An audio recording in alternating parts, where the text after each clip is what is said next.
পবিত্র রমজান মাসকে কেন্দ্র করে এবার বড় ধরনের সুখবর দিলেন ইন্দোনেশিয়ার প্রেসিডেন্ট প্রাবো সুবিয়ান্তো। জনগণের জন্য কমালেন বিমান ভাড়া ও মহাসড়কের টোল।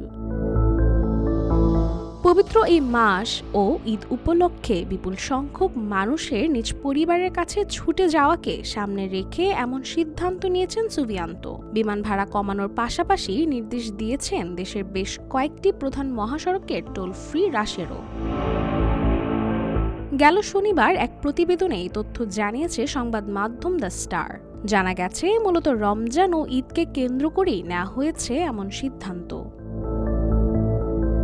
ইন্দোনেশিয়ার প্রেসিডেন্ট প্রাবো জানান, ঈদ উল ফিতর উপলক্ষে আগামী 2 সপ্তাহের জন্য বিমান ভাড়া কমানো হবে এবং প্রধান মহাসড়কের টোলও কমানো হবে। ইন্দোনেশিয়ান এই প্রেসিডেন্ট বলেন, মুসলিম সম্প্রদায়কে রোজা রাখতে এবং স্বাচ্ছন্দ্যে ছুটি উদযাপন সহায়তা করার জন্য সরকারের চেষ্টার কমতি নেই।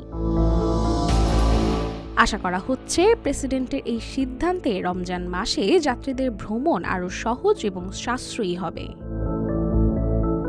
রাশিকা হোসেন, রূপালী বাংলাদেশ।